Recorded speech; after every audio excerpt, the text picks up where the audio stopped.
As I watch the outline of this country road that takes me home at quitting time, my mind is filled with fear. My eyes release the tears, 'cause I don't know what the future holds, where to go from here. It's so unclear. With my heart, my mind and soul, I reach for you to pull me through what the day unfolds. With my heart, my mind and soul, you're what I need to rescue me.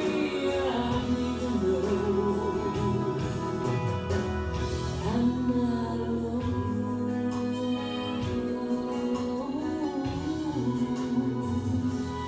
When I think I can't take no more, I get beat down by another round as I hit the floor. And as I'm lying there, oh God, I'm so aware you've been with me all along, because you care, just waiting there. With my heart, my mind and soul, I reach for you to pull me through what the day unfolds. With my heart, my mind and soul, you're what I need to rescue me. I need to know I'm not alone.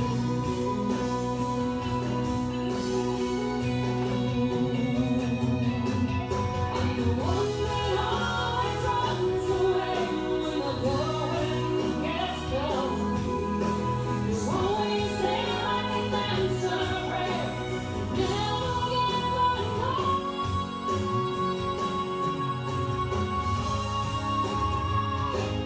With my heart, my mind and soul, I reach for you to pull me through what the day unfolds. With my heart, my mind and soul, you're what I need to rescue me. I need to know I'm not alone. You're what I need to rescue me. I need to know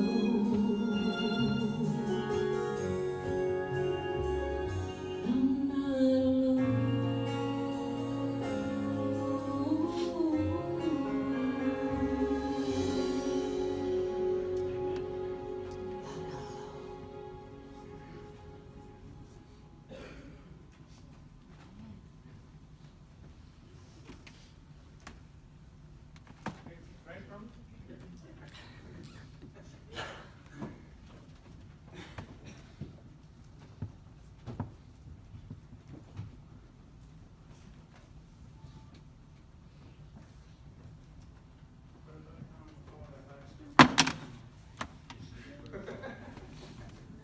Good morning, everybody. How y'all doing this morning?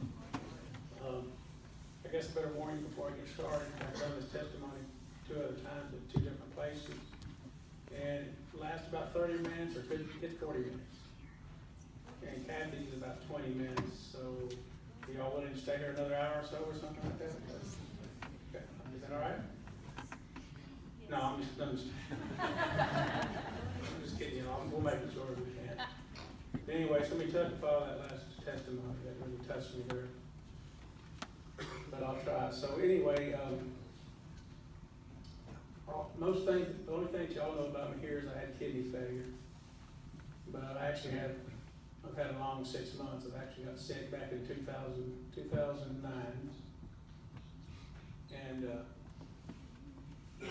couldn't find out what was wrong with me here in Waco. Went to many doctors. Some of them thought I had ALS, which that scared me to death. Some of them thought I had MS, and just couldn't find anything. And we just kept going to doctors and doctors. So I finally went to my heart doctor to check my heart out. And he said my heart was fine. And he said, now, I've trained at the Mayo Clinic in Minnesota, and I can get you and your wife into the Mayo Clinic if y'all want to go. And we looked at each other and said, well, we got to go. Because it's very frustrating. It was a roller coaster ride all through 2009. I just didn't feel good, and I just got sick one day. One day it just hit me. I was in Austin, at a building, state building in Austin, and it just hit me one day. I just got real weak and couldn't walk. I couldn't even walk down the steps. I had to call a former employee to come pick me up to take me back to the office. And I also remember throwing up that day. And I came back home, I couldn't figure out what was wrong with me. And the next day I just got weak and went back to work. Came home after the second day of work, and I think I came home and went to bed. And I think I was in bed for 2 or 3 weeks. And I couldn't even get up.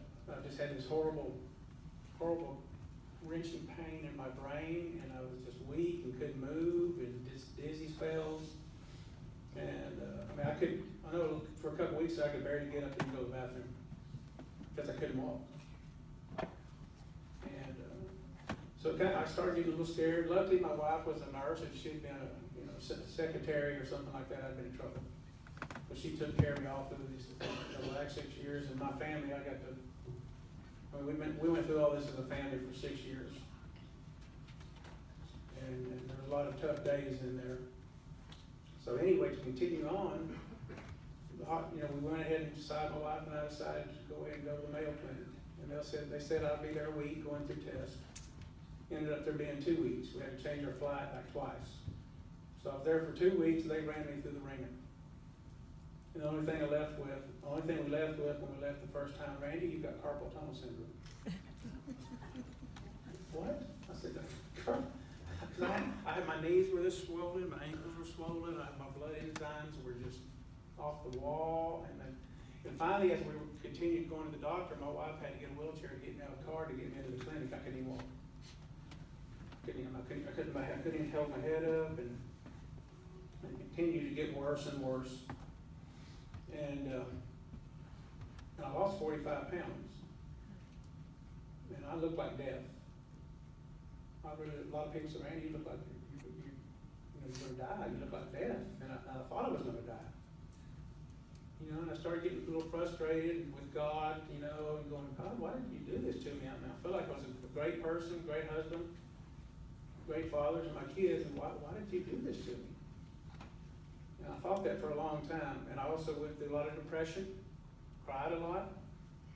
My wife was with me. She saw me. And I was just down in a deep hole of depression.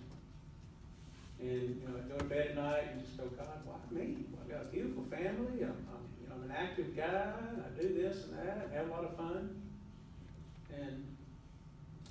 But one night I went to bed and I said, you know what? Stop feeling sorry for yourself and start thinking positive. And God's going to help you. God's going to help you. God's going to be with you. And also I had a surgeon that one of my doctors gave me a book. It's called Love, Medicine, and Miracles. I gave it to a few I gave one to Melinda and Pam. But reading that book, it got me out of the dumps. It's about being positive. Be positive when you have any kind of illness or sickness. It's all about being positive, thinking positive thoughts that God's going to help you. And that book turned me around, and from then on until now, that book is what helped me to think positive. Stop feeling sorry for yourself. Get up and do things and go and do. Because I finally got where I could walk, and got a little bit better over the summer of 2010. I got a little better, but I couldn't work. I was just still too weak and sick. I couldn't go to work. So we went to Mayo Clinic, like I said. They did all kind of tests, and they told me we went back a second time. My wife was on the computer trying to find out what I had. And she's the one that she also thought I had MS and LS. And I finally told her, I said, get off the computer. You're scaring me to death. But I remember So I remember she finally, I think it was late October 2009, she sit me down one night, she said, Randy, I think I might have found what you have. And I said, well, what would that be? She said, I think you've got autonomic dysfunction. So she decided to call the Mayo Clinic back in October to say, hey, we need to go back, we need to come back to the Mayo Clinic and find out what's wrong. And we went back in, I think, 2009 of October. The Mayo Clinic, y'all know that's a famous hospital in Minnesota. They treat people all over the world. People from all over the world go there. But the second time we went back, I think we spent a week there, and they said, man, you do have autonomic dysfunction. So my wife's the one that, the Mayo Clinic couldn't diagnose the first time. My wife diagnosed it the second time. You got autonomic dysfunction. I won't go into what that is a lot, other than one of the things about autonomic dysfunction is high blood pressure. So I battle high blood pressure. I still battle high blood pressure, even though I got a new kidney. And I think battling high blood pressure over so many years is what caused me to have kidney failure. And I've been diabetic for 25 years. That probably contributed to it also. And so, and the second time I went back to Mayo Clinic, that's what they told me. You won't be able to work again, and there's no cure for it. I said, no cure for it? They said, no, but you have to live with it. And I remember asking my wife, can I look to see what look on the computer and see what it involved? And she said, no, I'd rather not look at it. Okay, don't look at it. But anyway, so, over the last 4 years or so, I had to eventually go on dialysis. Does everybody know what dialysis is?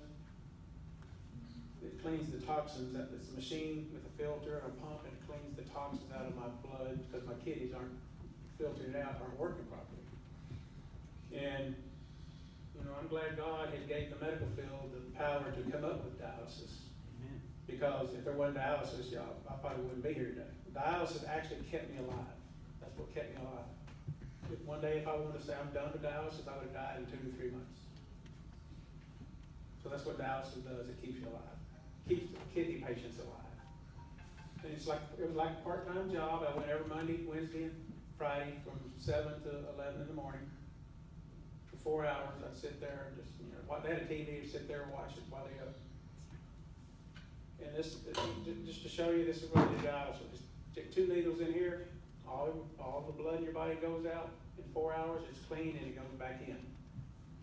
And I didn't have a lot of problem with dialysis. Some people have problems with it. There was probably in 4 years 5 times that I passed out because your blood pressure drops low. But anyway, I'd been on dialysis for 4 years, and it started to look at. I got on the kidney list probably after about the first year I was on dialysis. I got on the kidney list. And they told me the kidney list is running about 3 to 4 years of possibly getting a kidney. So I said, okay, I'll wait that long.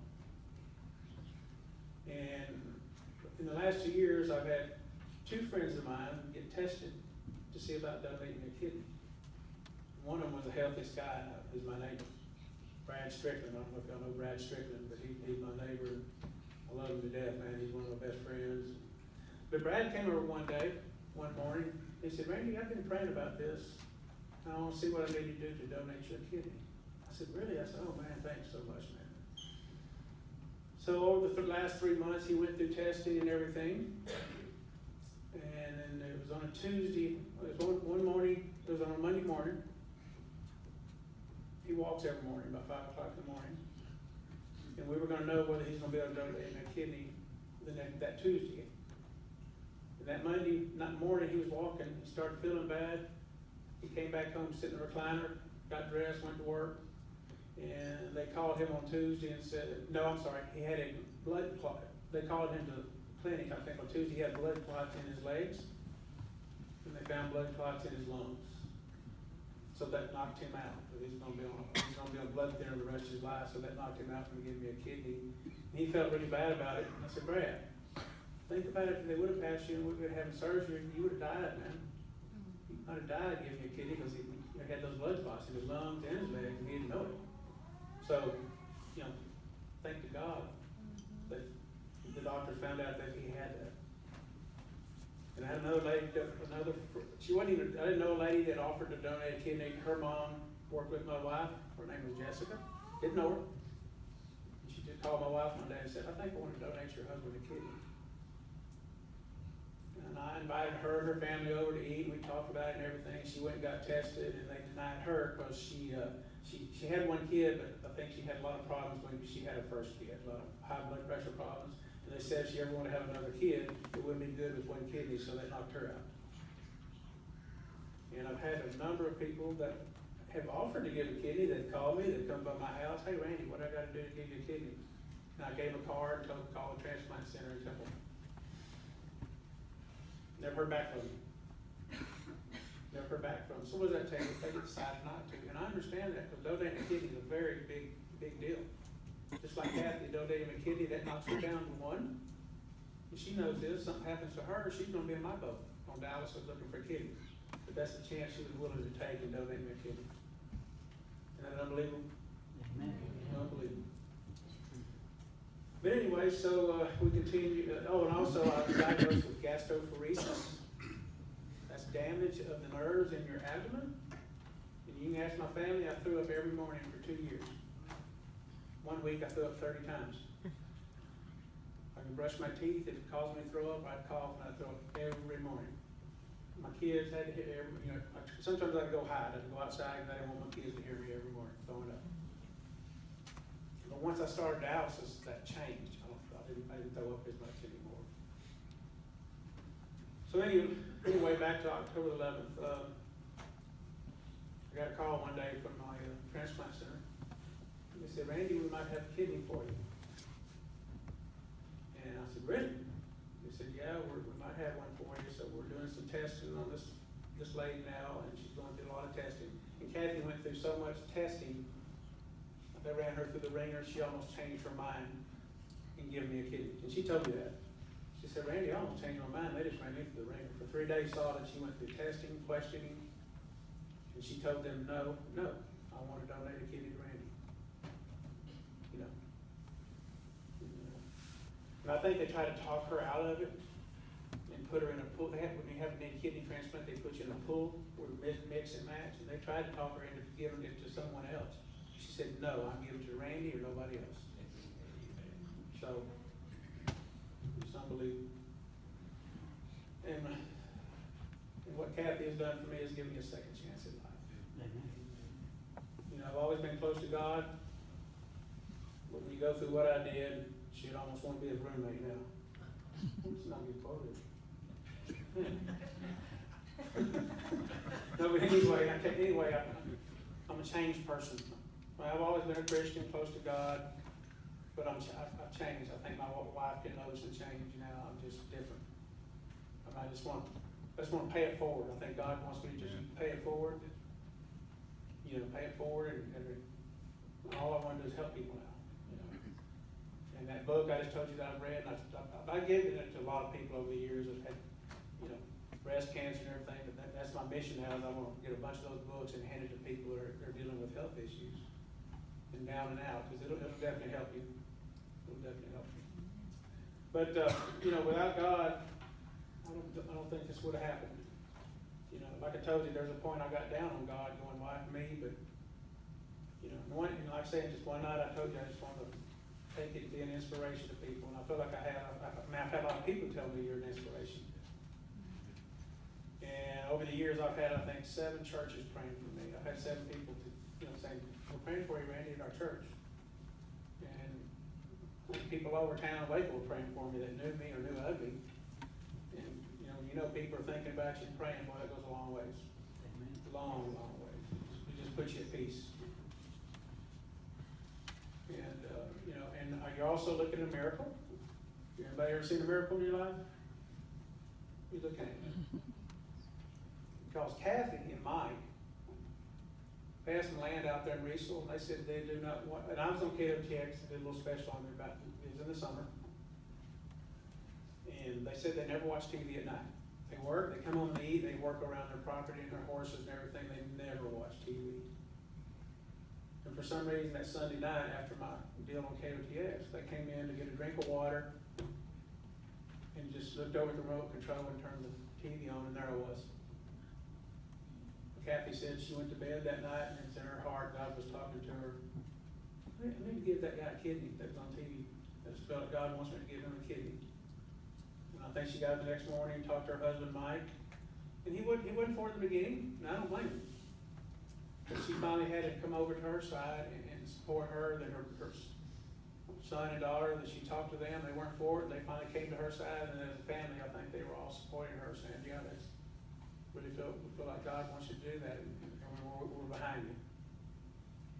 And before that, I forgot to tell you this, very important. I had to be at Dallas at 7 o'clock every morning. And I usually left the house about 6 o'clock or something like that, get there early. Because I have to get on 7, there's 2 other shifts after me.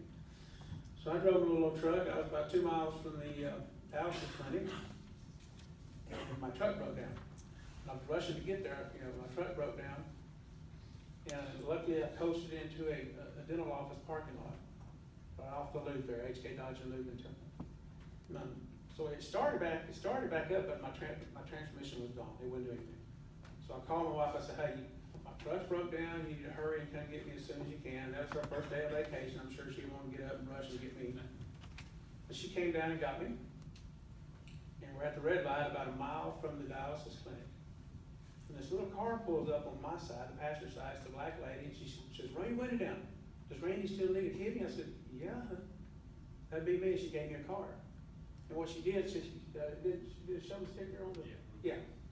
My wife had a sticker, and the way the sticker came about is my son's fiance, she's a graphic artist designer. She made up stickers that said, my dad needs a kidney, my husband needs a kidney, blood type, and an email address at the bottom of that.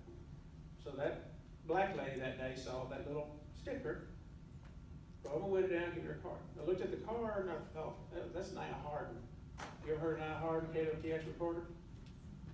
So she said, call me the next day, and I called her, and she said, hey, Randy, can I ask you a bunch of questions? I said, yeah. So she asked me a bunch of questions about my kidney transplant and all that. She said, well, can I have another reporter call you back and see about coming out on Sunday and doing a little special on you and your family about the kidney donation? And the other girl came out on a Sunday. She did a little piece that Kev with me and my wife, my daughter, sitting outside. She said it was about a 20-minute interview, but on TV that night it was about a minute and a half. So think about that. My truck broke down that day. We were at the red light. Nina Harden pulls up. They never watch TV at night. They happened to go in that night and saw the piece. Is that not a miracle? Well, it is to me. I mean, I'm blessed every day, and I just always go, God, what a miracle. I still go to bed at night. It's 5 months. We had our 5-month anniversary yesterday. And I still go to bed at night just going, why me? How did this happen to me? I'm just going, this is unbelievable. How this happened. It's a miracle with the truck breaking down. They don't watch TV. And she doesn't even know me. I don't know her. And I asked my surgeon, I said, how often does this happen, that someone donates a kidney that doesn't know somebody? And she thought, I practice, I don't recall ever happening. It just doesn't happen. You'll see it every once in a while on TV, blue, but it never happens. So, that's my story, and like I say, she gave me a second chance at life, so I'm trying to live my life and push it, send it forward, try to help everybody out as much as I can, and I like the place that I'm in now. I never was a bad person, but I like the place now better than where I were, as far as God being in my life and everything. Because it's like Brother Buddy has said before, God's always working for you. He's always working for you. He may not finish his job tomorrow. He may not finish it next week. He may not finish it 6 months. He may not finish it in a year. It took 4 years for him to finish working on me. So you just have to wait. He's gonna fix things for you. So you just gotta wait and be patient, and he's gonna help you out. But anyway, that's my story. Now the best part of the story. Where's she going? Oh. I looked over and she went there. I said, oh, she got scared and left. But no, this is my angel and my lifesaver, and I love her to death. And it's just unbelievable what she did for me, so, I'd like y'all to greet Kathy Knapp, my kidney donor. You wanna come up? Hi.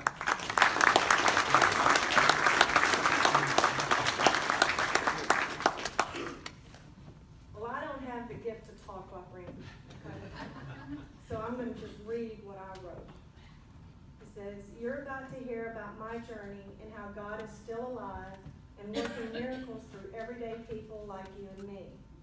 We don't always understand why God is asking us to do something, but as we all know, the pieces will fall together on God's timing, not ours. My journey started on August 27, 2011. I was a smoker and had been for many years. That particular day, on my way to work, God put on my heart that I was no longer going to smoke. I tried many times to quit, but was never successful. This time was different. I wasn't wanting to quit. It was God saying, you are going to quit. And by God's grace, I have never smoked again. The next step of my journey is what my husband Mike and I call our time of roaming the desert. We had a home church, but God had put on our hearts to leave and find a new church. It was not a pleasant time for either of us. We wanted and needed a church that we could call home, but we kept wandering from church to church. It was a hard time. We tried many different denominations, some traditional churches, some cowboy churches, just no luck. Then in August 2013, we walked into a little country church, New Hope Baptist. Amazing enough, we both instantly felt the love of the church family, and we knew this is where God wanted and needed us to be.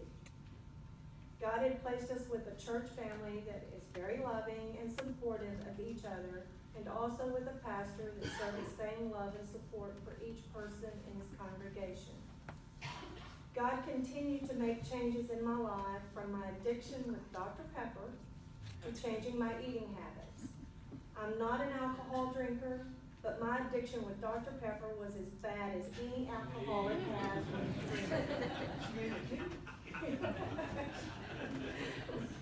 And I'm sure most of you are going to understand this. I was raised with my family on comfort foods, and they are wonderful, but they're horrible for your body.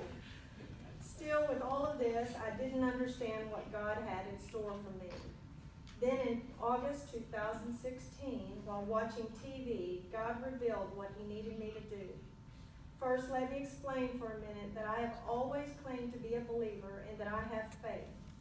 I didn't understand what faith meant until now. It is so easy to say I have faith. There's nothing to make us prove that we really know just how much faith we really have. That is until God steps in and says, I need you to be my hands and feet, and this is what I need you to do.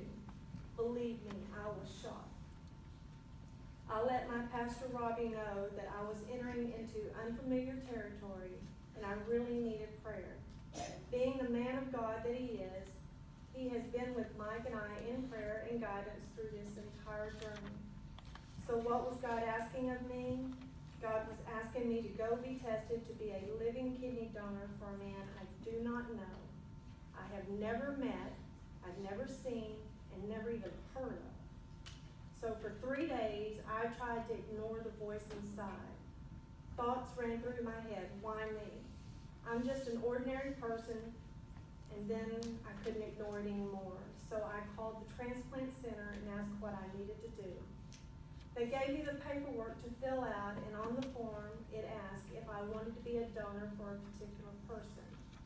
So with God's guidance, I wrote down the name of Randy Williams.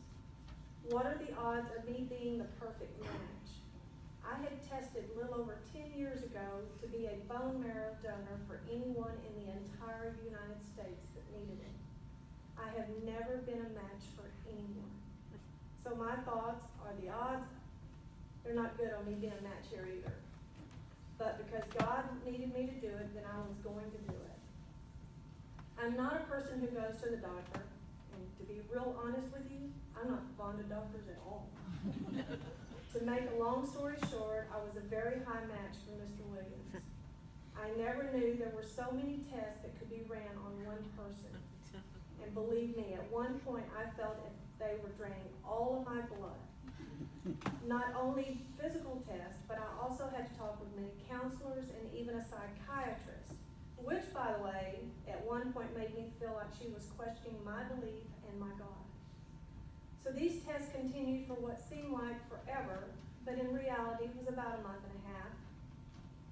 Then on September 26, 2016, I get a call from the transplant center that all of my test results were given to the transplant board, and after careful review, I had been approved to donate the kidney that Mr. Williams was so desperately in need of. It meant that this body that God had loaned me here on earth was completely healthy. So when I think of God saying, "You are my hands and feet," I look at it a little different. God gave me 2 kidneys that are very healthy, and since God is still in the business of performing miracles, He needed me to give up one of those healthy kidneys to someone I had never met and may have never had the opportunity to meet in my lifetime. Here goes that shock factor again. So once again, I'm thinking, what are the odds of me writing the name of a man on a single piece of paper and being the match he had been praying for? I mean, many other people had tested for him and no match had been found. But as we all know, when God is in charge, anything and everything is possible. Amen. So we set the date of October 11, 2016 to be the date that God's miracle takes place. Of course, during all this time of getting the approval call, Mike, my husband, and I just had to sit and talk more and reassure each other of our love for one another and support for each other. So not only is God performing a miracle for a man I do not know, but He is also drawing Mike and I closer to Him and to each other. It's unbelievable how God interweaves things together. We still have our pastor very much involved with us going through this journey, and believe me, he was a blessing from God. Then there goes my mind wandering again. I knew what I felt like when I received the call from the transplant center. I was excited, scared, happy, and honored that God chose me. But what did Mr. Williams and his family feel like when they received the call that a donor match had been found? I couldn't seem to wrap my mind around how they felt. Oh, how I wish that I could have been a fly on the wall to see his face, or even the faces of his wife and children. I knew down deep that he knew God was answering his prayers, and that he must have felt the joy of God's love overwhelming him. Nowhere do I recall God saying that the trials or tests would be easy. He did say that they would be worth it. Yes, there are things that not only ran through my mind, but also through the minds of my family. The dreaded what ifs, which I believe is what Satan uses to stop us from doing God's will. Just in my immediate family, the health issues include cancer, diabetes, heart issues, and even my mom had a chronic kidney disease and lost a kidney. So what happens if I give up a kidney like God asked me to do, and then I get one of these dreaded what ifs?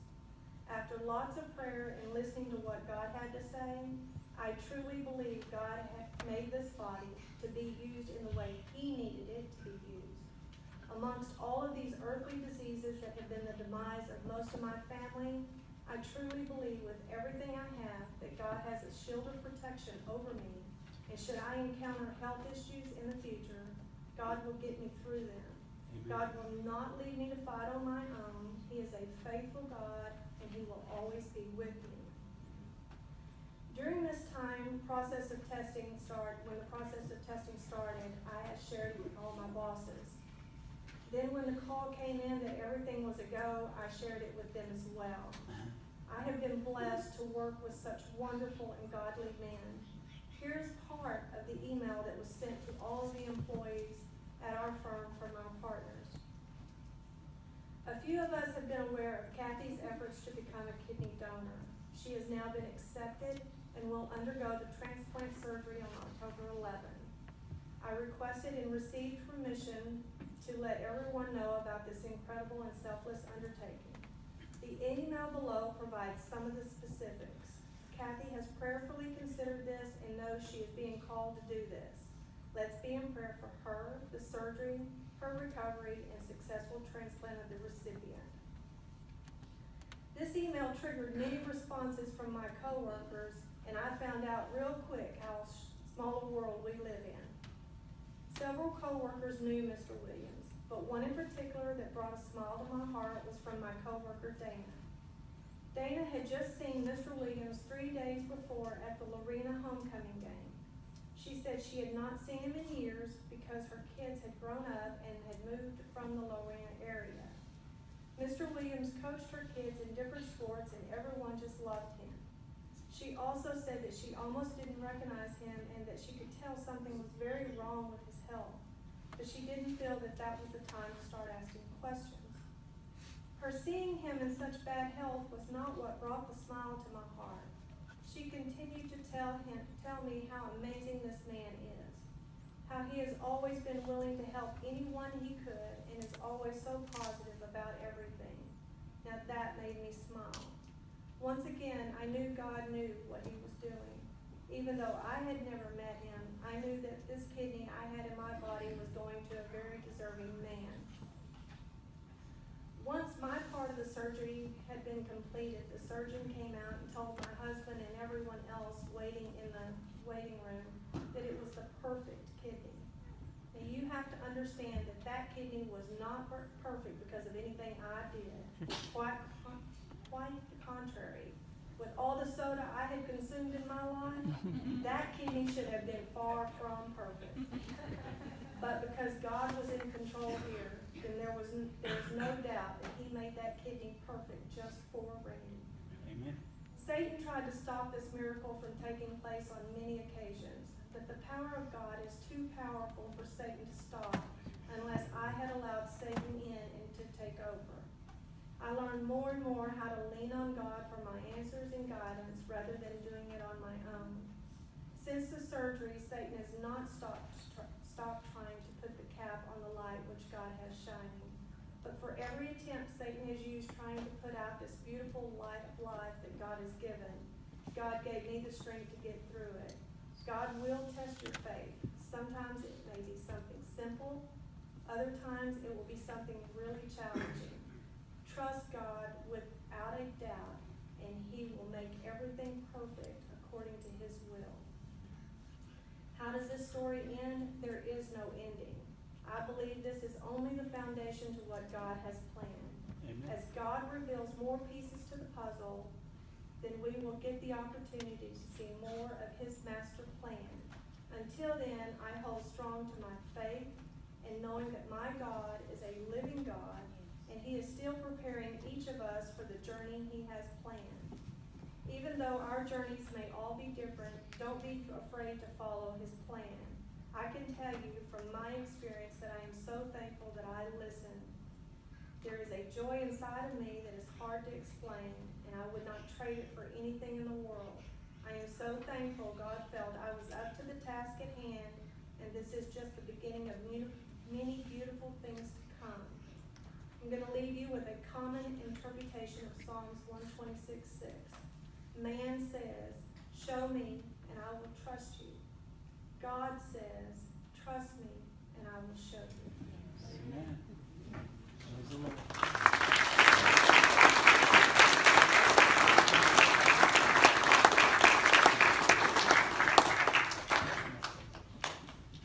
I'm sorry, I forgot something important. But my family and I have been a member of the church for about 28 years. We're Lutherans. And my daughter used to keep a horse out here at a lady's house. And I think her and my wife picked her up one day or took her out there and they decided to ride around. And I've always known about Cottonwood Church and I've known, the Wiedemeyers and I knew the Hansons used to go here and go to Patton's. But anyway, the first time I walked in this door, my daughter was with me, and I came in and I looked around. I said, I felt the love. Just at the beginning, I thought, what a beautiful church, and everybody just made me feel like I was been a member here all my life. you know, I know Mike for a long, long time, and he's such a wonderful guy, man, I tell you. He's a very positive guy, uplifting, humbly. And he's been giving me a lot of support since I've been coming here. I've known Mike for a long time. And so my daughter and I left, and I said, "What'd you think?" She goes, "I really like that church." I said, "I did too." And I felt like God led me here, and now has led my whole family here, because we joined about 2-3 weeks ago. 2 or 3 weeks ago, and we're thinking maybe next week we might get baptized, we'll work it out. But I love each and every one of y'all here, man. I really do. And I just feel so loved here, and my family, I think, feel the same way. So we're just really grateful that we've come here and joined this church. So, and I want to thank y'all much. I want to thank everybody for praying for me. I know everybody was thinking about me and praying, and that really kept me going, man. I'm telling you. So there ain't nothing but good things going to happen from here. I'm sure God's going to make sure I live a healthy life, and going to hopefully live a long time. You know, I'd like to live to 115 or something like that. If I can make it, that's my goal. But we'll see what happens. Thank y'all very much.